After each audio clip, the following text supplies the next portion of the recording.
ഈശോ നീ എൻ ഹൃത്തിൽ വാഴാൻ വരൂ, നിന്റെ ഓമന ഞാനിന്നു ധന്യനാകാൻ. ഈശോ നീ കുർബാനയായി വരൂ, നിന്നെ സ്വീകരിപ്പാനായി ഞാൻ കാത്തിരിപ്പു. ഈശോ നീ എൻ ഹൃത്തിൽ വാഴാൻ വരൂ, നിന്റെ ഓമന ഞാനിന്നു ധന്യനാകാം. ആരാധനയ്ക്ക് ഏറ്റവും യോഗ്യനായ തമ്പുരാനെ, അങ്ങേക്ക് ഞങ്ങൾ നന്ദി പറയുന്നു. കർത്താവെ, ഞങ്ങളുടെ ഉള്ളിലുള്ള അഹങ്കാരവും വെറുപ്പും വിദ്വേഷവും എല്ലാം അവിടുന്ന് ഇന്ന് എടുത്തു മാറ്റണമേ. പലവിധ ജീവിതാനുഭവങ്ങളിലൂടെ കടന്നു പോകുന്നവരാണല്ലോ ഞങ്ങൾ ഓരോരുത്തരും.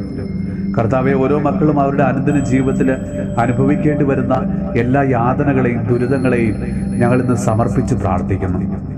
ജീവിതത്തിലെല്ലാം ആയിരുന്നവര് മരണം മൂലം ജീവിതത്തിൽ നിന്ന് അകന്നു പോകുമ്പോൾ ഉണ്ടാകുന്ന വേദനകളിലൂടെ കടന്നു പോകുന്ന ഓരോ മക്കളെയും ഞങ്ങൾ ഇന്ന് സമർപ്പിച്ച് പ്രാർത്ഥിക്കുന്നു.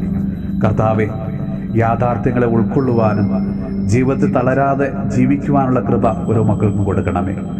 കർത്താവ് എന്നും കൂടെ ഉണ്ടാകുമെന്ന് കരുതി സ്നേഹിച്ചവരുടെ തിരസ്കരണങ്ങളും അവഗണനകളും മൂലം മാനസികമായി മുറിവേറ്റ ഓരോ മക്കളെയും ഞങ്ങൾ ഇന്ന് സമർപ്പിച്ച് പ്രാർത്ഥിക്കുന്നു. കർത്താവെ, കുടുംബങ്ങളിലും സമൂഹങ്ങളിലും ജോലി സ്ഥലങ്ങളിലും കൂട്ടുകാരുടെ ഇടയിലുമെല്ലാം പലവിധ കാരണങ്ങളാൽ പലതരത്തില് കുറ്റപ്പെടുത്തലും ഒറ്റപ്പെടുത്തലും കളിയാക്കലും വിമർശനങ്ങളുമെല്ലാം ഏറ്റുവാങ്ങേണ്ടി വരുന്ന ഓരോ മക്കളെയും ഞങ്ങളിന്ന് സമർപ്പിച്ച് പ്രാർത്ഥിക്കുന്നു.